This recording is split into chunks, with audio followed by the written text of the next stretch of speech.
자, 오늘 이 시간은 여러분들과 함께 요한복음 1장 5절 한 말씀 보겠습니다. 요한복음 1장 5절. 신약성경 몇 페이지인가요? 142쪽이네요. 신약성경 142쪽.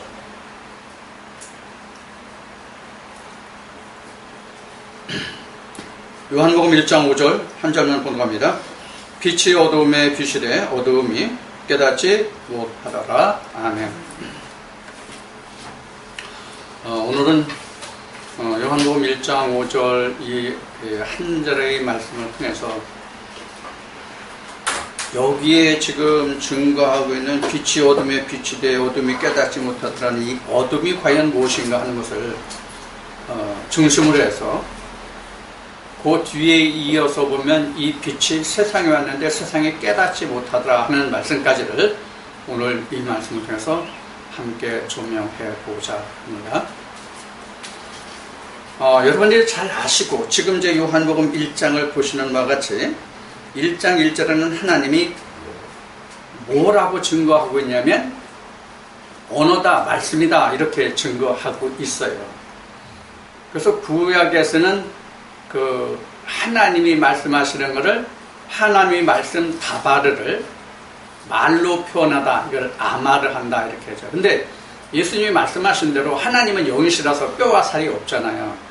그럼 하나님이 어떻게 그 다바르를 아마를 하게 하시냐면 하나님의 신을 사람에게 들어가게 해서 그 사람으로 하여금 하나님 당신 자신을 드러내게 하는 것이거든요. 그게 영이에요. 바로 영이 그거예요. 그러니까 영하면 하나님의 그 실체가 드러나는 것, 그 드러난 하나님의 실체가 영이다 그렇게 보면 돼요. 그래서 하나님의 그 하나님의 영의 그 실체로 우리에게 누구를 보여주셨냐면 예수님을 보여주셨죠. 이 세상에 보내셔서. 그래서 예수님이 제자들이 아버지를 봤으면 좋겠다고 하니까 예수님이 하신 말씀이 뭐예요? 야, 나 본 거는 그걸 아버지 본 거야. 이렇게 예수님이 말씀하셨죠. 그 내용이 지금 방금 제가 말씀드린 그런 내용이에요. 그러니까 하나님이 영이시기 때문에 인간에게 드러낼 수 없는 것을 하나님의 그 말씀의 사상을 입은 그자를 통해서 하나님의 모습을 드러내는 것, 이것이 영이란 말이에요. 그 실체의 모습으로 오신 분이 예수란 말이에요. 그래서 예수님이 오신 그 이 세상에 출생한 그것을 보면 그 천사의 음성을 듣고 성령으로 잉태해서 났다 하는 이야기가 바로 그런 의미예요. 자, 그래서 지금 우리가 지금 방금 얘기한 것 같이 하나님은 말씀이시기 때문에 그 자체가 하나님 자신은 그 말씀이기 때문에 우리는 성경을 안다, 성경을 깨닫는다 하는 것은 곧 무엇을 안다, 깨닫는다 하는 것과 같으냐면 하나님을 알고 깨닫는다 하는 것과 같은 뜻이 돼요. 이해가 되셨죠? 그래서 우리가 하나님을 안다는 것이 바로 성경을 깨닫는 거란 말이에요. 자, 지금 말하는 것 중에서 하나님을 깨닫는다는 게 바로 뭐예요? 우리가 현재 성경을 볼 때에 저도 그러한 과정을 거쳐왔지만 우리는 본문에서 기록한 그 말씀을 쫓아 우리가 착하게 살자 이런 그 도덕적인 개념에서 그 성경을 대했단 말이에요. 저만 그랬는지 여러분들은 안 그랬는지 그런 내가 모르겠어. 여하튼 나는 그랬어요. 내가 그동안 하나님의 음성을 듣고 내가 하나님께 붙들리기 전까지는 그냥 성경에 기록된 그 말씀을 쫓아서 내가 착하고 선하게 살면 그것이 하나님의 뜻대로 사는 거고 그렇게 살다가 죽으면 지금 신학과 목회 현장에서 교회에서 저는 같이 그냥 천국 가고 뭐 그런 것으로 그냥 단순히 그렇게 생각했단 말이에요. 자, 그럼 이게 어디서 오는 잘못이에요? 그 말의 뜻을 깨닫지 못했기 때문에 그랬단 말이에요. 그 말의 뜻을 깨닫지 못했기 때문에.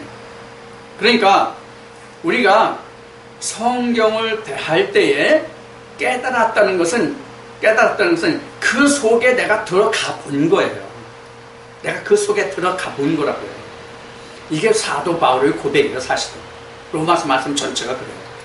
사도 바울의 고백이 로마서에 아주 세세히 다 들어있죠. 이제 여러분들 이제 성경 공부를 다시 시작하면 사도행전에 대강대학은 그냥 지나갈 생각이에요. 그리고 로마서 들어갈 건데 로마서 들어가면 아마 많은 말씀의 깊이를 우리가 맛볼 수 있을 거라고 생각이 듭니다.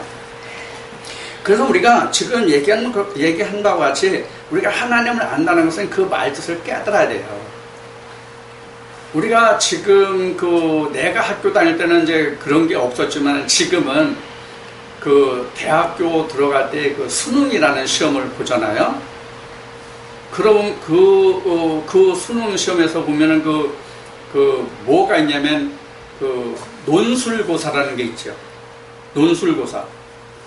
논술고사가 바로 어떤 주제의 글을 통해서 그 읽은 사람으로 하여금 작가의 뜻을 어떻게 읽어내느냐 하는 것이 바로 논술이에요.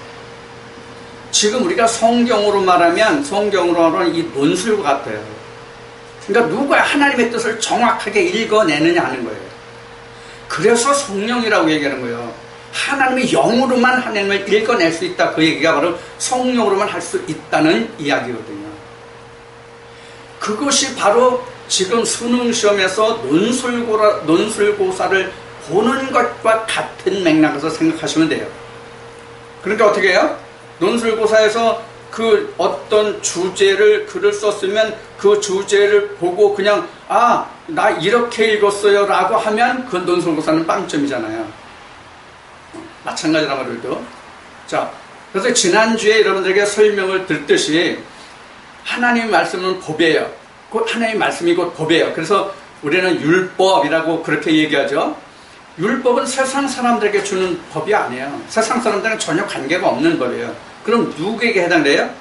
성경적으로 말하면 바울이 증거한 로마서 말씀으로 하면 유대인들에게만 필요한 말씀이에요.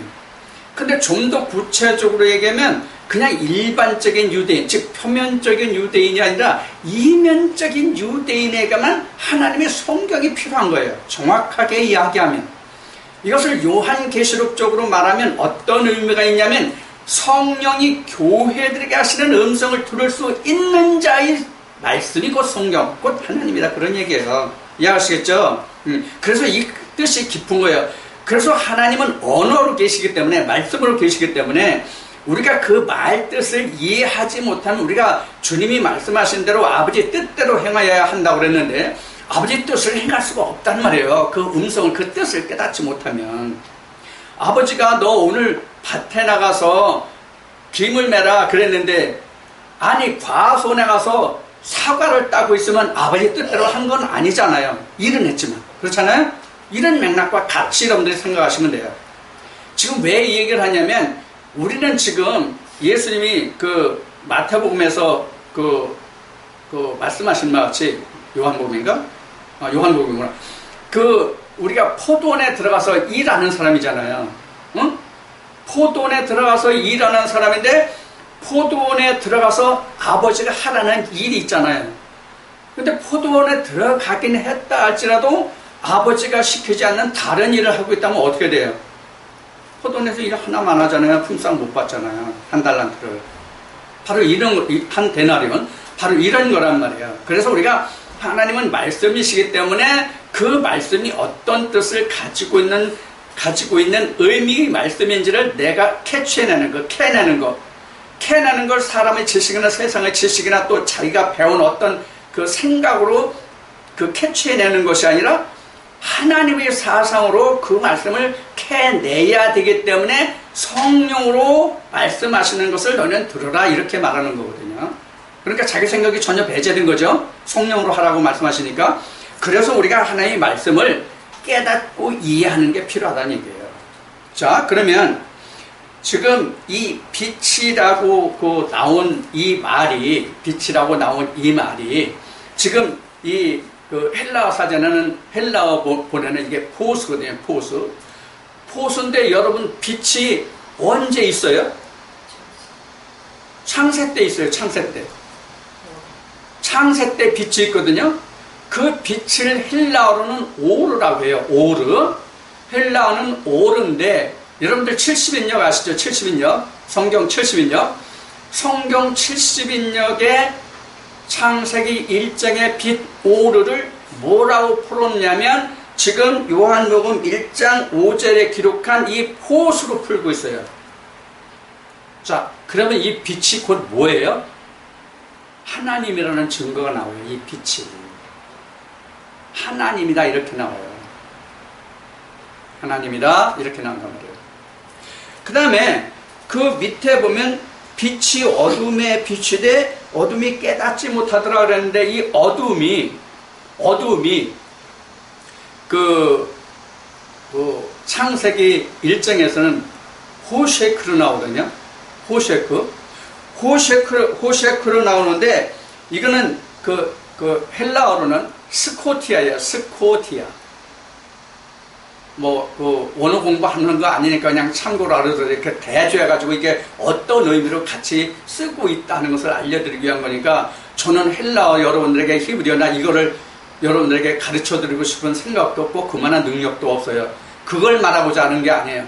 성경이 어떻게 구약과 신약이 맞아가느냐, 어떻게 증거해 가고 있느냐를 여러분들에게 말씀드리기 위해서 제가 여러분들에게 증거해 드리는 것이지, 그걸 공부하는 건 나한테 필요한 거지 여러분들에게 필요한 건 아니에요. 결과만 알면 돼요. 여러분들은 헬라어 히브리어 알아가지고 천국 가고 못 가고 100% 관계가 없어요.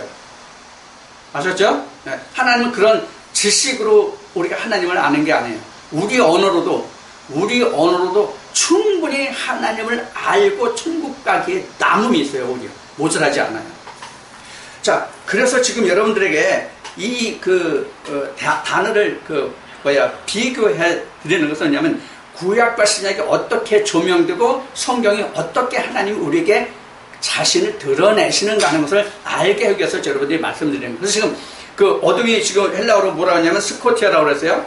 근데 창세기 1장에서 이 흑암을 뭐라고 헤브리어는 설명하고 있는 호셰크라고 하거든요. 이 호셰크를 지금 헬라가 뭐라고 말씀드린 스코티아로 번역을 하고 있어요. 스코티토스 이렇게 스코티에서 번역을 하고 있어요. 그러니까 같다는 얘기예요. 빛과 어둠이 같은 거예요. 그러면 우리는 이 빛과 어둠을 우리가 무엇이 빛과 어둠인지를 우리가 캐내야 돼요. 뭘 가지고 빛과 어둠이냐. 우리가 일반적으로 빛과 어둠이라는 것은 세상의 예를 들어 말하면 지금 여기 조명을 켜놨으니까 이게 빛이죠. 이게 빛이고, 이것을 커튼을 친다든가 어떤 스크린을 해서, 즉 어떤 가림막을 해서 가리고 불을 끄면 그게 이제 어둠이잖아요. 이런 빛과 어둠의 관계가 아니란 말이에요. 그럼 빛과 어둠의 관계는 뭘 두고 빛과 어둠이라고 얘기하냐면 하나님은 빛이요 사람은 어둠이다, 그런 관계거든요. 하나님은 빛이요 사람은 어둠이다. 그래서 빛이 어둠에 왔다는 것은 결국 무엇을 말하느냐면 인간이 하나님의 그 빛을 알지 못하기 때문에 어둠이라서 하나님이 어둠의 상태에 있는 그 사람에게 들어오는 상태를 지금 이야기하고 있는 거예요. 그래서 빛이 어둠에 빛이 돼, 이런 거예요. 자, 지금 여러분들 잠깐 성경 한 절만 봅시다. 창세기 1장 펴세요. 창세기 1장 2절부터 봅시다. 창세기 1장 2절. 안목사 크게 한번 읽어봐요. 땅이 혼돈하고 공허하며 흑암이 깊음 위에 있고 하나님의 신은 수면에 운행하시니라. 아멘. 자, 여기에 지금 이 말씀을 요한복음 1장에서 풀어가고 있는 거예요. 요한복음 1장에서 이 말씀을 풀어가고 있어요. 자, 무엇이 혼돈과 공허와 흑암 속에 있습니까? 땅. 이 땅이 어디서 나왔냐면 창세기 1장 1절이 뭐예요? 창세기 1장 1절이 천지를 창조했다는 뜻이에요. 간단히 말하면 하나님이 태초에 천지를 창조했다는 뜻이에요. 거기서 땅의 상태를 얘기해요. 땅이 바로 여기서 똑같이 에레츠로 나오는데 지금 그 2절에서 나온 그 땅이 혼돈하고 공허하더라가 바로 창세기 1장 1절에 그 땅에 대한 에레츠에 관한 그 땅의 에레츠예요. 에레츠 곧 나 하나 각자.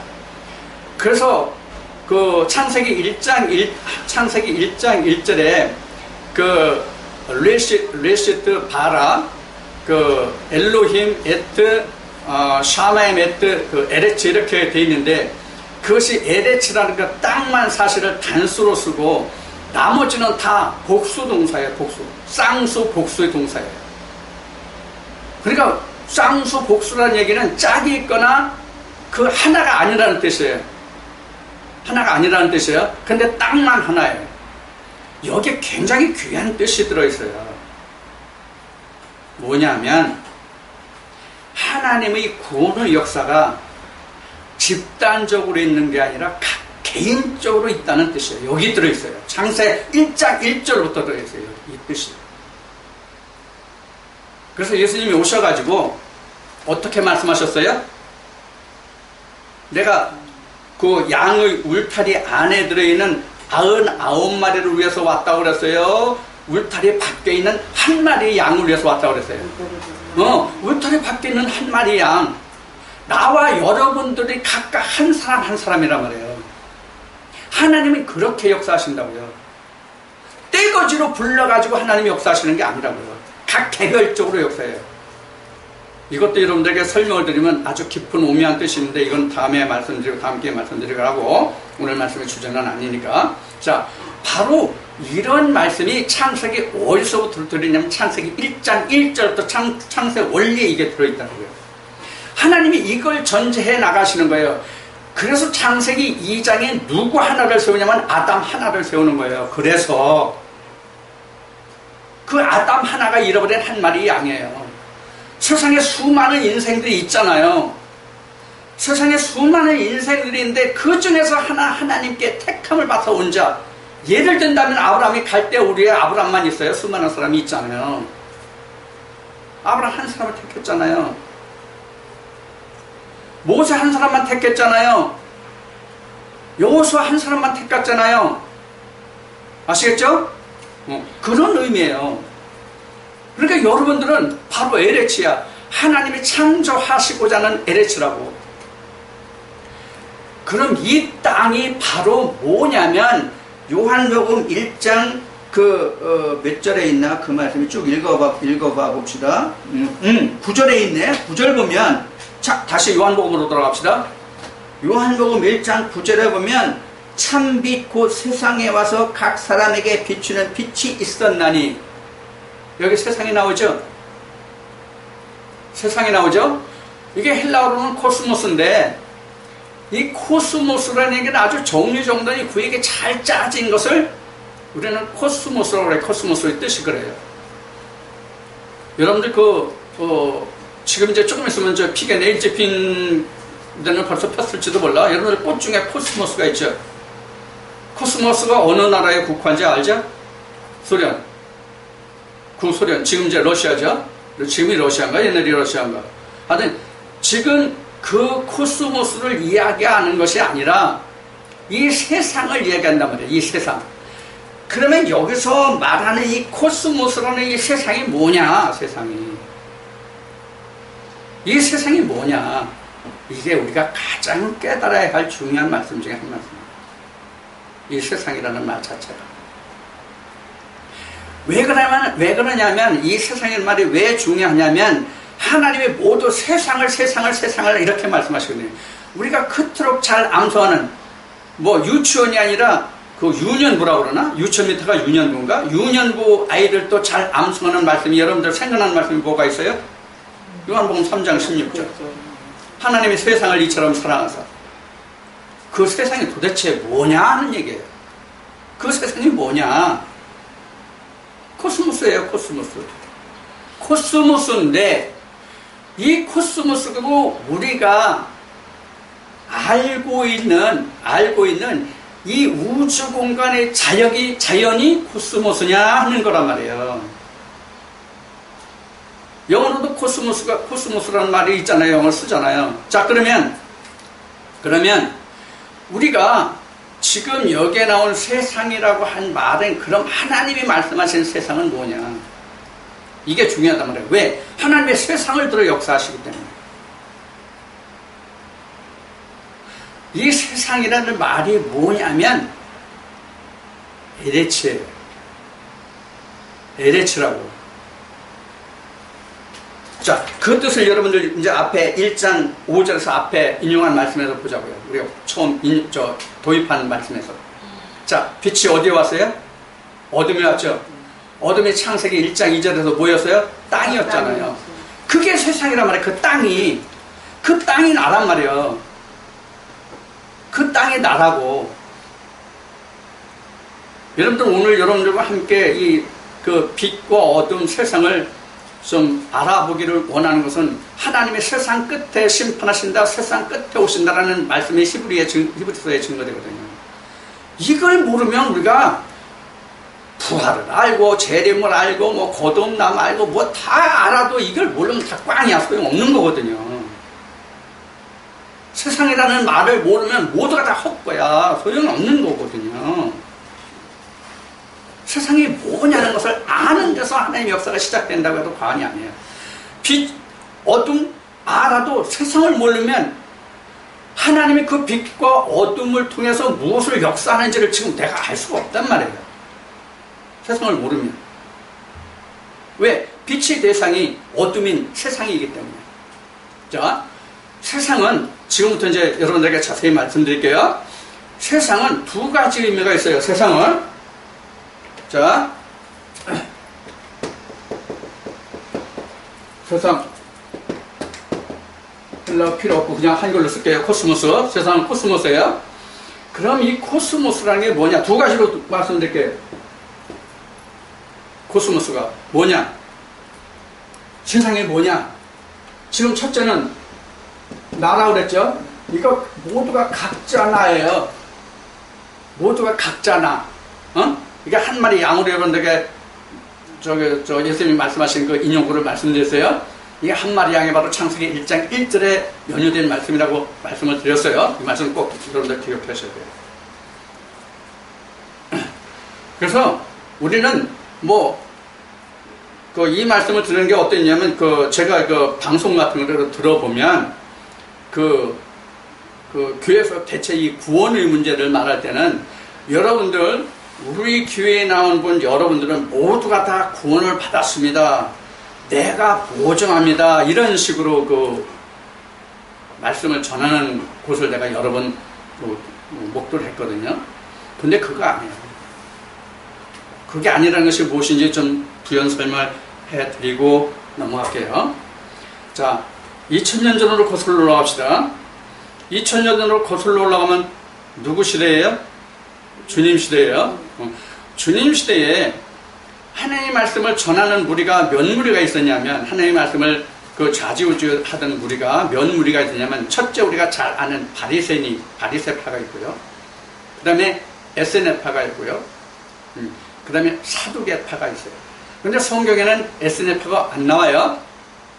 바리새하고 사두개파는 나오는데 에스네파는 안 나옵니다. 그런데 그때 당시에 지금 바리새파하고 사두개파하고 하나님 말씀을 증거하는 큰 두 그룹이 있었는데, 거기에 다시 등장한 말씀의 증거의 그룹이 어디예요? 예수님이에요. 예수님이란 말이에요. 자, 그러면 지금 예수님이 오심으로 말미암아 가지고 바리새인들이 전하는 하나님의 말씀과, 그 다음에 사두개인들이 전하는 말씀과 예수 그리스도께서 전하는 말씀과가 다 이렇게 서로가 달랐단 말이에요. 자, 우선 바리새인과 사두개파의 그 경계를 볼 것 같으면, 대표적인 성경에 드러난 그 경계선, 다른 점을 볼 것 같으면, 바리새인들은 부활이 있다 하고 사두개인들은 부활이 없다는 자들입니다. 이게 바로 틀린 거거든요. 거기에 예수님이 오셔가지고 바리새파하고 사두개파들이 전하는 그 복음에 대해서, 그들도 복음을 전한다고 했잖아요. 그런데 예수님이 오셔가지고 그들과는 전혀 다른 그런 하나님의 메시지를 던졌죠.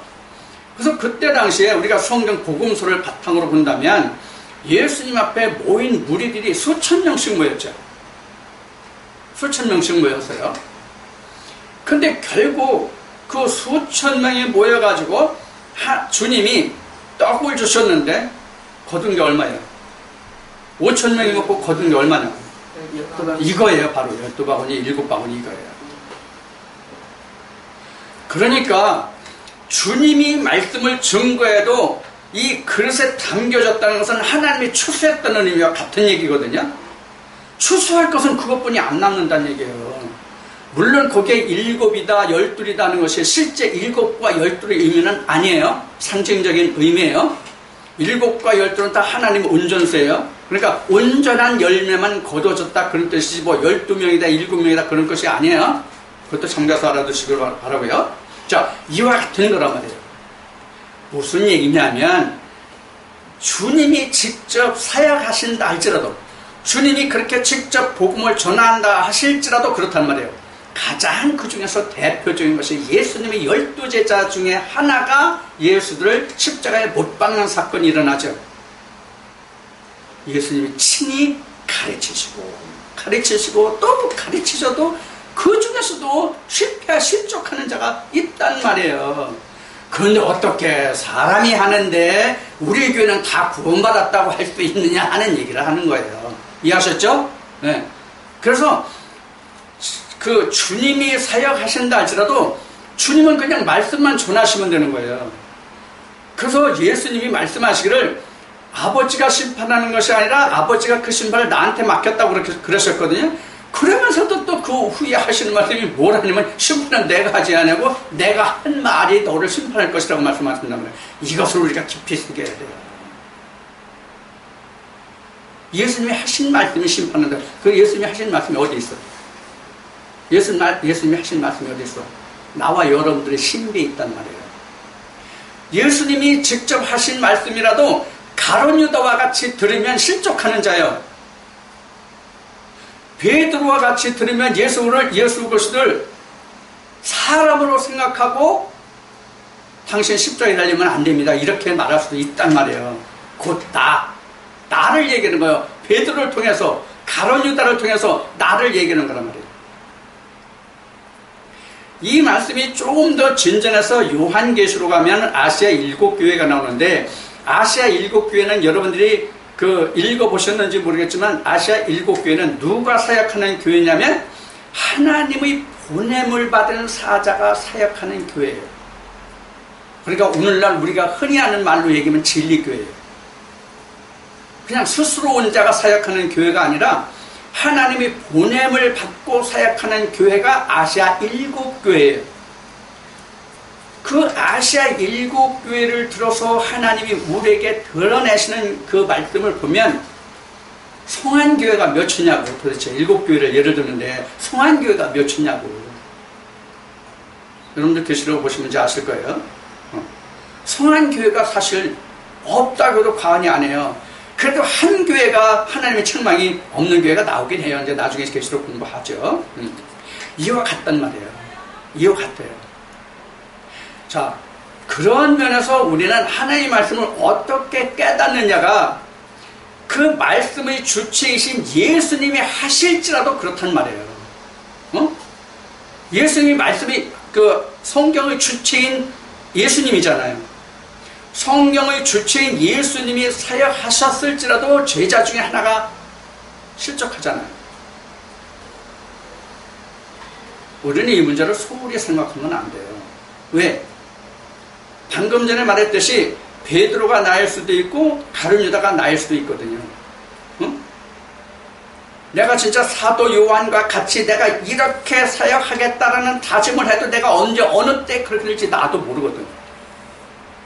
그게 우리 인생이란 말이에요. 그래서 사도 바울과 같은 이도 내가 섰다고 생각하지 않는다, 잡았다고 생각하지 않는다, 이뤘다고 생각하지 않는다. 나도 지금 예수 그리스도께서 왜 그렇게 고난을 겪으면서 이 길을 쫓아갔는지 내가 이를 알려 그 상급을 바라보고 표대를 달려간다라고 고백한 것과도 똑같은 길을 가야 돼요. 예수님이 하신 말씀은 도둑이 어느 경점에 든다는 말씀을 하시죠. 그래서 사도 바울은 깨어있으라, 예수님도 깨어있으라 이렇게 말씀하시죠. 시대가 악하니라 마지막 가까웠다 이렇게 얘기죠. 자, 여기가 바로 여기서 뭐가 있냐면 세상이라는 말이 우리가 깨달아야 되는 말이에요. 자, 그럼 세상의 첫째는 뭐라고 그랬어요? 각자 나라고 그랬어요. 각자 나라고 그랬어요.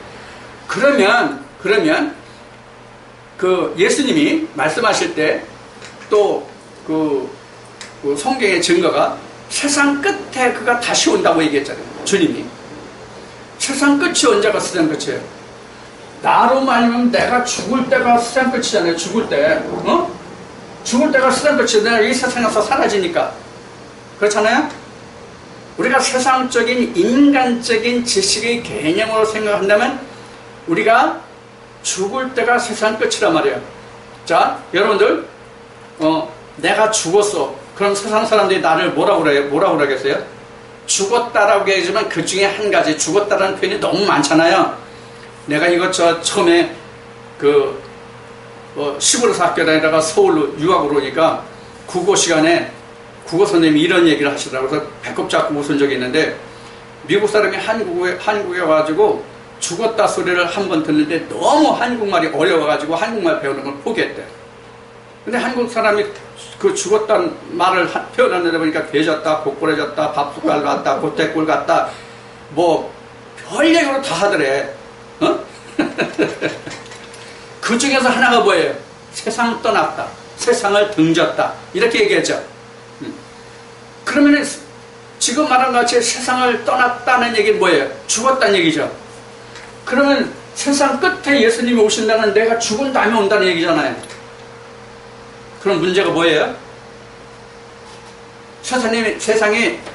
내가 이 세상 하직할 때, 죽을 때, 내가 죽을 때 예수님이 오면 믿는 사람들에게 있어서, 믿지 않는 사람들은 관계없어요. 이러나 저러나 관계없는데, 믿는 사람들에게서는 어떤 문제가 생기느냐, 그거예요.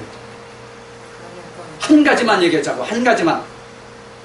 이 한 가지가 100%를 결정하는 거니까. 뭐가 안 돼? 죄사함이 안 되잖아. 죄사함. 주가 없이는 죄사함이 안 되잖아. 그래서 이 세상 끝이라는 얘기를 우리가 무엇인지를 확실하게 내가 잡지 않으면 안 된다는 얘기란 말이에요. 그래서 자, 그러면 내가 이태수라는 사람이, 나는 얼마나 재주가 좋은지 어머니 뱃속에 있을 때부터 교회를 다녔어. 가정에서 얘기하는 거예요. 우리 모태신앙이라고 하니까 얘기하는 거예요. 내가 어머니 뱃속에서부터 내가 교회를 다녔어. 그럼 내가 100살을 살았어. 그리고 죽었어. 응? 그리고 죽었어. 근데 나 교회 열심히 단 하루도 안 빠졌어. 뭐 주일날 새벽 예배, 뭐 수요일날 예배뿐만 아니라 항상 교회에서 내가 살았어. 예를 들자면. 근데 세상 끝에 왔는데, 즉 내가 죽을 때 가서 죽었는데 주님이 안 오셨어. 응? 그럼 난 죄사함 받았어, 못 받았어? 그럼 못 받았잖아. 이건 꽝이란 말이야. 그래서 세상을 알아야 된다는 얘기야. 그래서 자, 그러면 지금 이제 나라는 사람을 놓고 세상 끝을 말하면 이렇게 됐잖아요. 그렇죠? 큰 문제가 있죠. 그렇죠? 죄사함이 안 되면은 나는 하나님과 아무리 내가 별난 일을 했어도 하나님이 나 너 몰라잖아. 그러니까 안 되잖아요. 자, 그러면은 이 말씀을 풀어줄 게 바로 뭐냐? 그 다음에 세상이에요. 그 다음에 지금 여러분들에게 말씀드리고자 하는 세상이에요. 여러분들에게 전에 제가 말씀을 증거해드린 것 중에 크로노스와 카이로스, 호라, 아이오니아 설명한 거 여러분들 기억나시나요? 잊어버렸으면 동영상이 있으니까 공부하시기 바랍니다.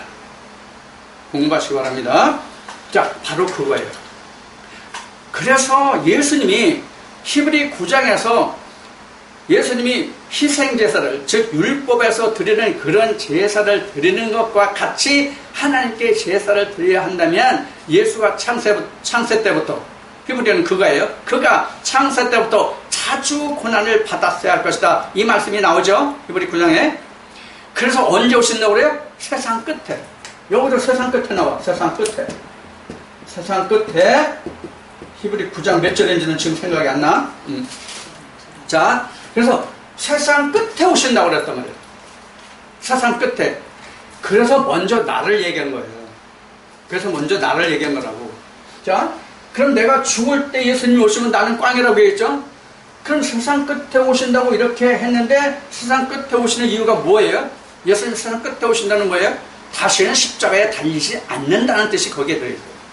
나는 십자가에 다시 달리지 않는다. 한 번만 달린다. 그 얘기거든요. 자, 그러면 이 세상 끝이 뭐냐?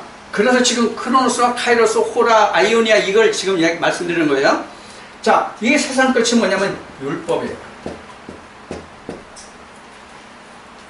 세상 끝이 율법이란 말이에요. 세상이 율법이란 말이에요. 자, 여러분 여기서 다시 중복해서 말씀드릴게요.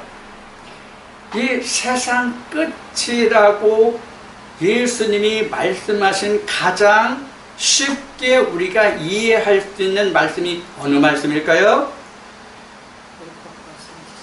마태복음 11장 12, 13절.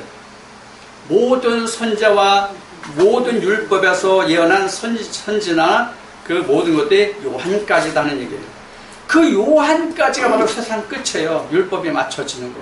그럼 율법에 맞춰지면 누가 와요? 예수. 그토록 바라는 예수 그리스도. 그래서 지난 주일에 여러분들과 나눈 말씀이 뭐예요? 부활의 순서. 부활의 순서.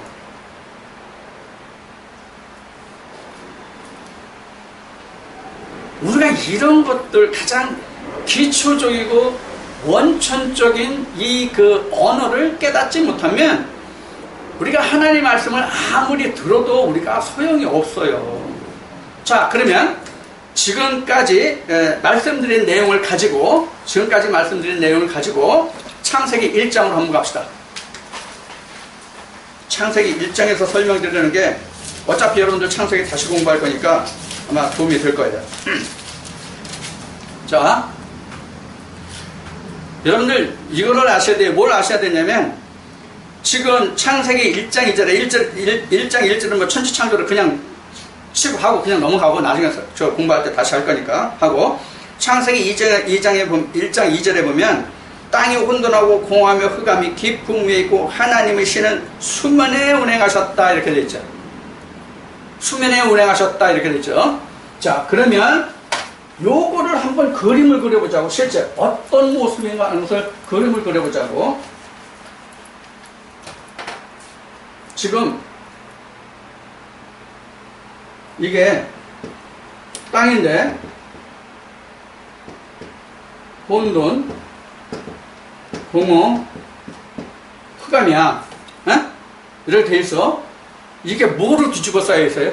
지금 뭐로 뒤집어 쌓여 있어요? 이 혼돈과 공허, 흑암이 뭐로 뒤집어 쌓여 있어요? 뭐로? 무슨 속에 들어? 뭐 속에 들어 있어요?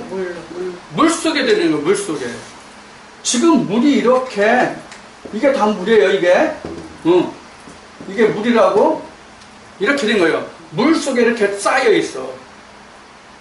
그래서 하나님이 어디에 운행하셨어? 이 물 밖에. 하나님은 이 밖에 있어. 이게 하나님이야. 이해하셨죠? 이해하셨죠? 요렇게 된 상태. 이 말씀을 표면적으로 그려보면 이런 거예요. 자, 지금 하나님이 나는 맨 안에 있고 하나님이 맨 밖에 있잖아요. 그러면 하나님의 생명의 역사가 뭘 것 같아요? 밖에 계시던 하나님이 내 땅에 들어오시는 거예요. 나를 침략한 거 하나님이. 근데 예수님은 천국을 누가 침략하는 것으로 말씀하세요? 주의 백성들의 천국을 침략하는 것으로 말씀하시잖아요. 너예요, 너. 아니에요. 하나님이 내 안에 들어오시겠다는 거예요. 이게 천지창조예요. 이게 천지창조라고요. 그래서 이것이 뒤집어지는 거예요. 하나님이 맨 안에 들어가고 내가 맨 밖으로 나오는 거예요. 이것을 누가 증거했냐면 세례요한이 증거했어요. 그는 흥하고 나는 쇠하고. 그가 내 안에 와서 사시는 거예요. 이 증거가 뭐냐면 요한계시록 21장에 하나님의 하늘의 장막이 사람에게 내려와서 사람과 함께 관다해요. 이게 무엇에 대한 이야기냐면 지성소와 성소가 하나 됐다는 뜻이에요. 그래서 오늘이 수요일이니까 주일날 예배 때 그 부활의 차례를 얘기할 때 우리는 천국을 침노하는 거로 그 예수님이 지금 말씀하셨다고 저 성경에 그렇게 증거하고 있다고 말씀드렸잖아요. 실제는 하나님이 내 땅을 침노해요. 실제로 하나님이 내 땅을 침노한다고. 이거 굉장히 중요한 대목이에요. 그래서 천국은 내가 짓는 것이 아니라 하나님이 지으시는 거라고. 그래서 히브리서의 말씀에 뭐라고 되냐면 하나님의 사람의 손으로 지은 곳에 계시지 않는다. 그 말이 바로 하나님이 친히 지으시는 성전에 계시는 거예요. 그래서 예수님이 무엇을 허물어라? 야, 이 성전 허물어. 이 성전 허물어. 여러분들 그 성전이 뭡니까? 여러분들 지금까지 배우고 있는 그 지식 다 버려. 사도 바울같이 다 버려. 그거 버리면 빨리 하나님이 들어오실 수 있어요.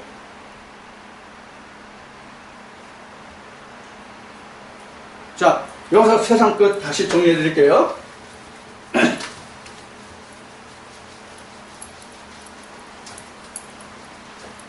자, 세상 끝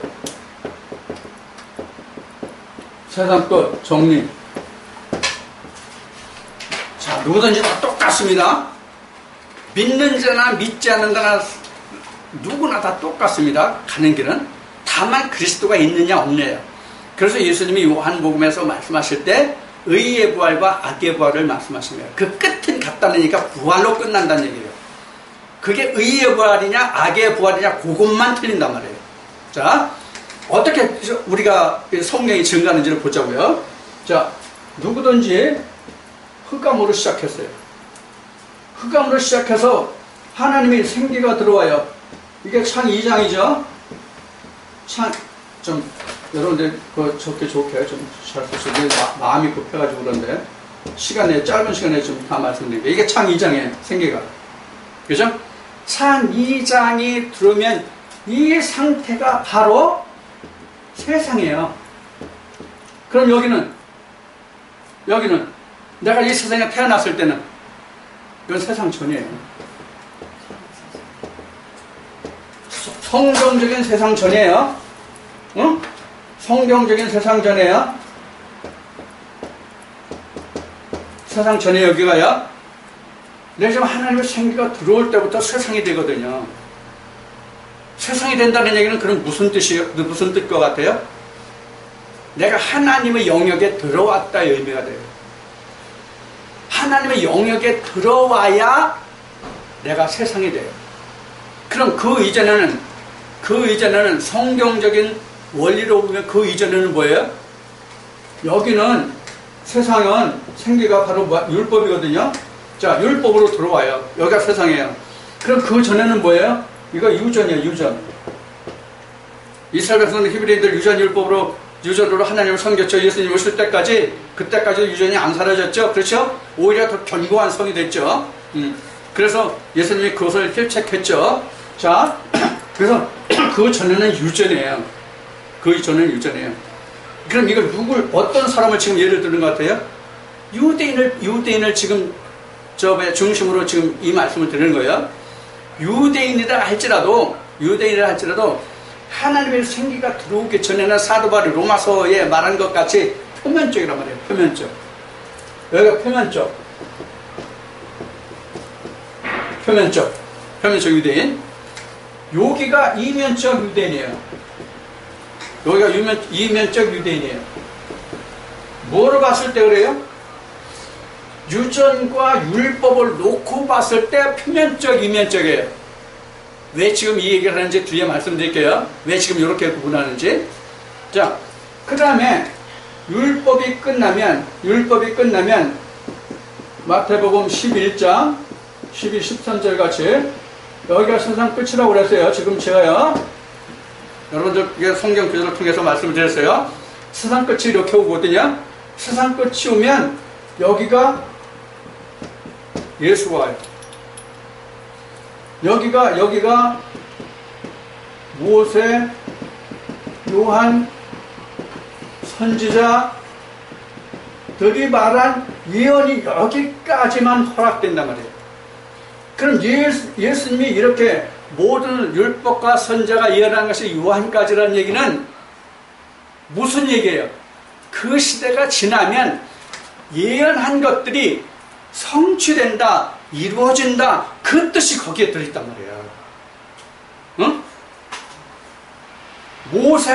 모세의 글에 적혀있고 선지자들이 그 모세의 글에서 보는 그 영감, 하늘의 음성을 예언했던 그 모든 것들이 요한까지만 해당이 되고, 그 이후에는 하나님 그 모든 이상을 예언했던 것들이 이루어지는 시기다, 그런 뜻이란 말이에요. 그 속에 맞뜻에는.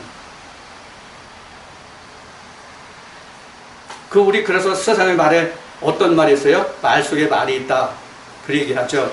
그래서 우리가 성경을 아주 깊이 봐야 돼요. 그 이면에서 이면까지를 우리가 자꾸 봐야 돼요. 누구 입장에서 봐야 돼요? 하나님의 입장에서. 사람 입장에서 보면 안 된단 말이에요. 사람의 입장에서 보면 지난주에도 말씀드렸듯이, 법을 놓고 말씀드렸듯이 다 자기 입장에서 보잖아요. 사람 입장에서 보면. 우리가 신학을 통해서 성경을 어떻게 풀고 보아야 한다는 그 과목을 배우는데도 불구하고 자기 마음의 지식에, 자기 상식에 맞는 해석을 한단 말이에요. 그래서 많은 말씀들이 나오게 되는 거예요. 그래서 지금 말씀드린 것은 뭐냐면 하나님의 입장에서 봐라, 그런 얘기예요. 그래서 그러면 내 생각, 내 마음이 나올 수 있으니까. 자, 그런 거예요. 자, 그래서 예수가 온다는 얘기는 모든 것이 다 엘리야까지다라는 얘기는 뭐냐면, 이때는 예언한 것이라면 예수는 뭘 하는 사람이다? 성취하는 사람이다. 그래서 예수님이 제자들에게 뭐라고 그래요? 내가 아버지의 뜻을 행하러 왔다. 내가 아버지의 뜻을 행하러 왔다. 자, 그래서 율법에서는 아버지의 뜻이 들어있다면 예수의 시대는 뭐냐면 그 아버지의 뜻을 성취하는 시대예요. 그게 바로 뭐예요? 생명. 성경에서 말하는 생명, 즉 영생이죠, 구원이죠. 이걸 내가 이루려 왔다, 그런 뜻이란 말이에요. 자, 그러면 지금 이 율법이 끝나야 지금 세상 끝이거든요. 율법이 끝나면. 지금 이 말씀 지금 드렸어요. 그래서 이 율법이 뭐냐면 흑암이란 말이에요. 흑암. 호세크. 뭐에 대해서 이게 흑암이에요? 이 율법이 뭐에 대해서 흑암이냐고. 1.5절, 요한복음 1.5절에 증거되어 있잖아. 빛에 대해서 어둠이라고 그래. 빛에 대해서 어둠. 율법 속에서는 빛에 대한 어둠이 있단 말이야. 이 빛에 대한 어둠이 있다는 뜻이 무슨 얘기예요? 아직 예수 그리스도를 발견하지 못한 상태. 그게 흑암이란 말이에요. 그 빛을 발견하지 못한 상태. 그러면 그 빛이 율법 안에 들어있다는 뜻이야? 들어있지 않다는 뜻이야? 들어있다는 뜻이야. 자, 여기서 이 중요한 거 한 가지 여러분들 출애굽 과정에서 있었던 말씀을 드릴게요. 모세가 하나님 만나요, 신광야에서. 응? 저 출애굽기 3장 4장 쭉 보세요. 이제 가셔가지고 숙제 이거. 출애굽기 3장 4장을 보면 모세가 하나님 만나죠. 하나님이 어디에서 말씀하셔요? 흑암 중에서 말씀하셨다. 이게 그런 뜻이에요. 흑암 중에서 말씀하신다. 지금 모세는 어디 있어? 모세는 여기 있어. 지금 모세 위치는. 모세 위치는 여기야. 그래서 이렇게 바라보니까 하나님이 흑암이야. 무슨 얘기예요? 아직 모세에게는 드러나지 않은 하나님이다, 그런 뜻이에요. 그럼 하나님이 안 계셔서 안 드러난 거예요? 있는데 내가 지각을 못하는 거예요. 내가 깨닫지를 못하는 거예요. 하나님이 계신데 내가 깨닫지를 못하는 거예요. 그래서 하나님이 흑암 중에 계세요. 이 말이 지금 모세가 하나님을 봤을 때 모세가 그렇게 표현한 것이 지금 요한복음 1장 5절에서 빛이 어둠에 왔더니, 그런 얘기를 합니다. 응? 자, 여기서 또 하나 중요한 핵심이 있어요. 어둠이 빛으로 가는 게 아니라 빛이 흑암으로 오신다고. 빛이 그게 창세기 1장 2절의 뜻이다. 앞에 말씀드렸죠? 요한계시록 21장에 하나님의 하늘의 장막에 땅에 내려온다고 그랬죠? 이게 그 말씀이란 말이에요. 근데 우리는 어떻게 해요? 우리는 어떻게 알고 있냐고. 내가 천국에 들어가는 거로 얘기하잖아. No! no가 아니라 never. 이해가 됐죠? 그래서 이걸 앞에서도 얘기했듯이 이것을 그래서 그 세상을 정한 때가 언제까지요? 예수 그리스도 오늘 그 시점이 정한 때거든요. 그래서 그 앞이 크로노스, 이 정한 때가 카이로스. 그렇게 여러분들에게 그 설명을 드린 말씀이 있다는 얘기예요. 자, 지금 우리가 성경을 통해서 이 세상을 알아야만, 모두에서 말씀드렸듯이 세상을 알아야만, 세상이 뭔지를 알아야만 하나님이 왜 세상을 들여 역사하시고 세상을 향해서 오시는가를 우리가 알 수 있단 말이에요. 그래서 오늘날 기독교계에서 예수님이 오시면 그냥 이런 세상에 오는 줄로 안다고, 이런 세상에 오는 줄로 알고 있는데 그 세상이 각자 자기 심령이란 말이에요. 각자 자기 심령. 그 뜻이 지난주에 여러분들과 말씀을 나눈 요한예서 1장 7절에 몸을 입고 오신다. 예수님이. 알았다 스탠드, 몰랐다 스탠드. 바로 그거란 말이에요.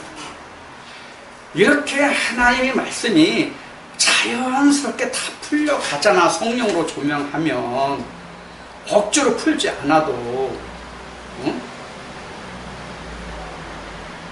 자, 그럼 오늘 여러분들과 함께 우리가 하나님의 존재에 대해서 무엇을 알아봤어요? 빛과 어둠, 세상 끝. 그리고 그에 수반되는 말씀들이 어떠한 뜻을 함유하고 있는지. 함유라는 것은 숨겨졌다는 뜻이에요. 가지고 있는데 포함을 하고 있는데 거기에 감춰진 거예요. 그게 함유된 거, 포함하고 있는 그 뜻이 무엇인지를 여러 가지를 지금 저와 함께 나눴어요. 자, 우리가 오늘 이 말씀만 확실히 알아도 성경 확실히 한다. 성경이 흔히 많은 말씀들이 풀려날 거예요. 여러분들 성경을 대할게요. 그래서 우리가 성경을 읽을 때 그 뜻을 알지 못하면 사도행전에 에디오피아의 그 내시가 지금 그 예루살렘에 왔다가 가는데 누굴 만나냐면 빌립이 쫓아가잖아요. 근데 그 가면서 그 에디오피아 그 내시가 뭘 읽고 있냐, 이사야서를 읽고 있어요. 근데 너 깨닫느냐 그러니까 아니 가르쳐 줄 사람인데 내가 어떻게 깨닫겠냐. 그래서 빌립이 다 가르치잖아요. 여러분들 지금 그와 같은 상태가 돼야 돼요. 그와 같은 상태라고. 저도 그 과정을 거쳐서 이 말씀이 저한테 지금 임해 있는 거예요. 내가 하나님 쫓아간 게 아니라 하나님이 내게 오신 거죠. 여러분들 그렇단 말이에요. 제가 증거해드리는 말씀들을 통해서 여러분들도 제게 오신 하나님이 여러분들도 들어가기를 내가 바라는 그 마음이, 그게 사도 바울이 고린도후서 11장 2절에서 말한 나는 중매쟁이다. 나는 중매쟁이다. 나를 여러분들에게, 바울을 고린도 교회에 말하고자 하는 것이 아니라 내가 말하는 그 중에 들어있는 예수 그리스도가 당신들의 남편인데 그 남편을 여러분들에게 중매해서 그 남편하고 새살림 차려라. 그 얘기거든요. 그러니까 나는 뭐야? 여러분들한테 뚜쟁이. 뚜쟁이야. 뚜쟁이가 좋은 말인지 나쁜 말인지 난 그 뜻은 몰라. 그 의미까지는 모르겠는데 여튼 내가 뚜쟁이야. 하나님과 여러분들을 중매하는 뚜쟁이라고. 진짜 그 뚜쟁이로 이 세상에 오신 분이 누구예요? 예수님이요. 예수님이 그 일들을 사도들에게 맡기셨단 말이에요. 뭐로? 성령으로. 그럼 여러분들도 성령을 받으면 똑같은 중매쟁이가 되는 거예요. 아셨죠? 자, 그래서 오늘 여러분들 창세기 1장 5절을 말씀을 통해서 빛과 어둠, 그 다음에 그 세상, 이거를 창세기 1장 그 2절까지를 통해서 그 다른 말씀들로 같이 반죽해서 떡을 지금 해 먹었어요. 여러분들 이 떡을 먹고 예수님이 요한복음 6장에서 말씀하신 같이 영생에 이르는 생명의 떡이 되기를 오늘 이 말씀과 함께 축원드립니다.